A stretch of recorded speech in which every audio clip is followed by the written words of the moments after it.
दुनिया की राजनीति में एक बार फिर बड़ा खेल शुरू हो चुका है और इस बार केंद्र में हैं भारत और ईरान। भारत के सामने एक ऐसा प्रस्ताव रखा गया है जिसे सीधे तौर पर दबाव भी कहा जा सकता है। अरब देशों का एक समूह चाहता है कि भारत उनके साथ खड़ा हो और उनके बनाए गए प्रस्ताव पर अपनी सहमति दे। ये मामला केवल एक सामान्य कूटनीतिक अपील नहीं है, बल्कि इसके पीछे एक बड़ी रणनीति छुपी हुई है। दरअसल अरब देशों ने मिलकर ईरान के खिलाफ एक सख्त मसौदा तैयार किया है। इस मसौदे का उद्देश्य है ईरान को अंतर्राष्ट्रीय स्तर पर पूरी तरह अलग-थलग करना। पिछली बार भी इन देशों ने संयुक्त राष्ट्र में ईरान के खिलाफ एक प्रस्ताव लाने की कोशिश की थी, लेकिन उस समय उन्हें पर्याप्त समर्थन नहीं मिल पाया और प्रस्ताव कमजोर पड़ गया। यही वजह है कि इस बार उन्होंने पहले से तैयारी करके एक मजबूत रणनीति बनाई है। बहुत बड़ी डेवलपमेंट निकल कर आ रही है, तो इस वीडियो में पूरा समझते हैं। लेकिन भारत ने जो जवाब दिया है वो वाकई में सबको हैरान करने वाला है। उसके लिए आगे बढ़ने से पहले इस वीडियो को लाइक करके चैनल को सब्सक्राइब जरूर कर लीजिए।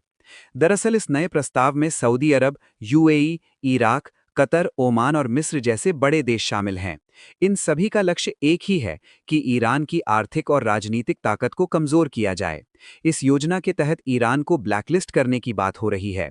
इसका मतलब है कि उसकी करेंसी पर असर डाला जाए, उसके तेल व्यापार को रोका जाए और उसके अंतर्राष्ट्रीय लेन-देन पर पाबंदी लगाई जाए।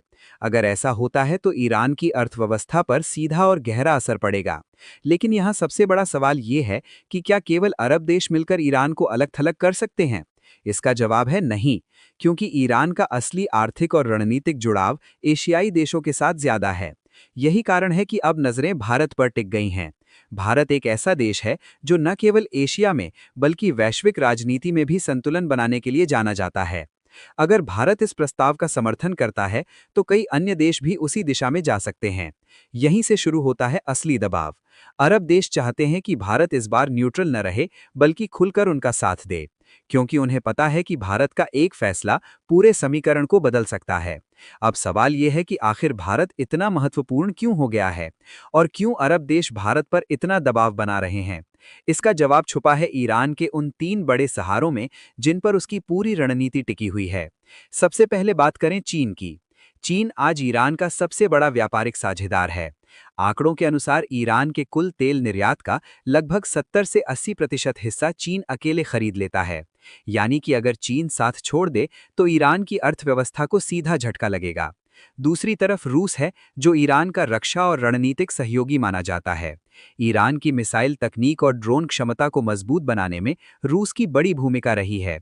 यही कारण है कि ईरान आज मिडल ईस्ट में एक मजबूत सैन्य शक्ति के रूप में खड़ा दिखाई देता है।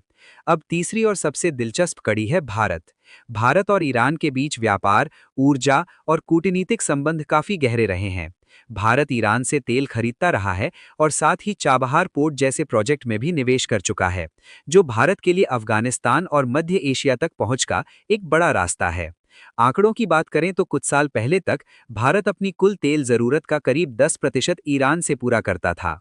हालांकि अमेरिकी प्रतिबंधों के बाद इसमें कमी आई, लेकिन कूटनीतिक स्तर पर भारत ने ईरान से दूरी पूरी तरह नहीं बनाई। यही वजह है कि कई बार अंतर्राष्ट्रीय मंचों पर भारत की संतुलित नीति ईरान के लिए राहत का कारण बनती रही है। अब अगर भारत इस नए प्रस्ताव पर साइन कर देता है तो इसका मतलब होगा कि ईरान के तीन बड़े सपोर्ट सिस्टम में से एक कमजोर हो जाएगा, और यही चीज अरब देशों के लिए सबसे ज्यादा जरूरी है। क्योंकि चीन और रूस को मनाना आसान नहीं है, लेकिन भारत को कूटनीति के जरिए प्रभावित किया जा सकता है। इसी रणनीति के तहत ओआईसी के ज्यादातर देशों को पहले ही तैयार किया जा चुका है। अब कोशिश ये है कि एशिया और यूरोप के गैर मुस्लिम देश भी इस प्रस्ताव के साथ जुड़ जाएं, ताकि ईरान पर वैश्विक दबाव बनाया जा सके। यही कारण है कि कतर की राजधानी दोहा में एक बड़ी बैठक आयोजित की जा रही है। इस बैठक में कई देशों के विदेश मंत्रियों को बुलाया गया है और खास तौर पर भारत के विदेश मंत्री एस जयशंकर को भी आमंत्रित किया गया है। कतर के विदेश मंत्री ने साफ तौर पर संकेत दिया है कि भारत अगर इस प्रस्ताव का समर्थन करता है तो अरब देशों की रणनीति को बड़ी ताकत मिलेगी। लेकिन अगर भारत मना करता है तो अरब देश अपने रिश्तों को नए नजरिए से देख सकते हैं। यहीं पर भारत के सामने सबसे बड़ी कूटनीतिक चुनौती खड़ी हो जाती है। अब यहाँ से स्थिति और भी दिलचस्प हो जाती है, क्योंकि भारत एक ऐसे मोड़ पर खड़ा है जहां हर फैसला उसके लंबे समय के हितों को प्रभावित कर सकता है। भारत की विदेश नीति हमेशा से संतुलन और रणनीतिक स्वायत्ता पर आधारित रही है, यानी किसी एक पक्ष में खुलकर खड़े होने से बचना। भारत के लिए ईरान सिर्फ एक देश नहीं, बल्कि एक महत्वपूर्ण कनेक्शन है, खासकर ऊर्जा और कनेक्टिविटी के मामले में। चाबहार पोर्ट के जरिए भारत अफगानिस्तान और मध्य एशिया तक पहुंच बनाता है, जो पाकिस्तान को बाईपास करने का एक बड़ा रास्ता है। ऐसे में ईरान से दूरी बनाना भारत के अपने हितों को कमजोर कर सकता है। दूसरी तरफ सऊदी अरब, यूएई और बाकी खाड़ी देश भारत के लिए ऊर्जा, निवेश और प्रवासी भारतीयों के लिहाज से बेहद महत्वपूर्ण हैं। लाखों भारतीय वहां काम करते हैं और हर साल अरबों डॉलर की रेमिटेंस भारत भेजते हैं, जिससे भारतीय अर्थव्यवस्था को सीधा फायदा मिलता है। अब अगर भारत अरब देशों के प्रस्ताव का समर्थन करता है, तो इसे खाड़ी देशों के साथ अपने रिश्तों में मजबूती मिल सकती है, लेकिन साथ ही ईरान के साथ उसके संबंध कमजोर पड़ सकते हैं। वहीं अगर भारत इस प्रस्ताव से दूरी बनाता है, तो वो अपनी पारंपरिक न्यूट्रल नीति को बनाए रख सकता है, लेकिन अरब देशों की नाराजगी का जोखिम भी उठाना पड़ेगा। यही वो संतुलन है जिसे भारत सालों से साधता आया है, चाहे मामला रूस और यूक्रेन का रहा हो या फिर अमेरिका और ईरान के बीच तनाव का। भारत ने हमेशा शांति और संवाद की बात की है, न कि किसी एक पक्ष का खुलकर समर्थन किया है। क्योंकि इस बार भी अगर उन देशों की बात करें जिन्होंने भारत पर यह प्रस्ताव मानने का दबाव बनाया है, तो सऊदी अरब, यूएई, कतर, ओमान, इराक और मिस्र भारत के बड़े आर्थिक साझेदार हैं। भारत का यूएई के साथ व्यापार करीब 80 से 85 अरब डॉलर तक पहुंच चुका है। सऊदी अरब के साथ ये आंकड़ा लगभग 50 अरब डॉलर के आसपास रहता है, जबकि कतर और ओमान से भारत की ऊर्जा जरूरतों का बड़ा हिस्सा पूरा होता है। यही नहीं, खाड़ी देशों में करीब 80 लाख से ज्यादा भारतीय काम करते हैं और हर साल अरबों डॉलर की रेमिटेंस भारत भेजते हैं, जिससे भारतीय अर्थव्यवस्था को सीधा फायदा मिलता है। अब अगर उन देशों की बात करें जिनके खिलाफ ये पूरा प्रस्ताव तैयार किया गया है, तो उसमें सबसे प्रमुख नाम ईरान का है और इसके साथ अप्रत्यक्ष रूप से चीन और रूस भी जुड़े हुए हैं।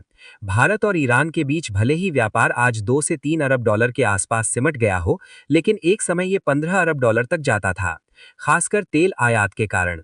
चीन आज भी ईरान का सबसे बड़ा खरीदार है और रूस ईरान का रणनीतिक सहयोगी है। ऐसे में अगर भारत इस प्रस्ताव का समर्थन करता है, तो ये केवल ईरान ही नहीं, बल्कि ये बड़े एशियाई समीकरण को प्रभावित करेगा। और सबसे बड़ी बात कि ऐसा पहली बार नहीं है जब भारत पर इस तरह का दबाव बनाया जा रहा है। साल 2018 में जब अमेरिका ने ईरान पर कड़े प्रतिबंध लगाए थे, तब भी भारत पर तेल आयात रोकने का भारी दबाव डाला गया था और आखिरकार भारत को ईरान से तेल आयात कम करनी पड़ी थी।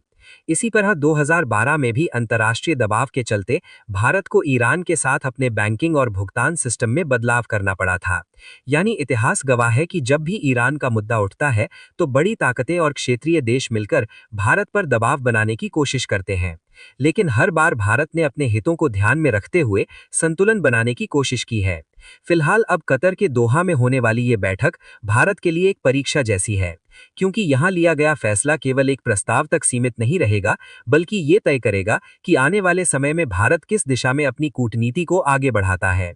अंत में सबसे बड़ा सवाल यही खड़ा होता है कि क्या भारत को इस वैश्विक दबाव के आगे झुकना चाहिए और जयशंकर जी को कतर में होने वाली मीटिंग में शामिल होना चाहिए, या फिर अपनी स्वतंत्र विदेश नीति पर कायम रहना चाहिए।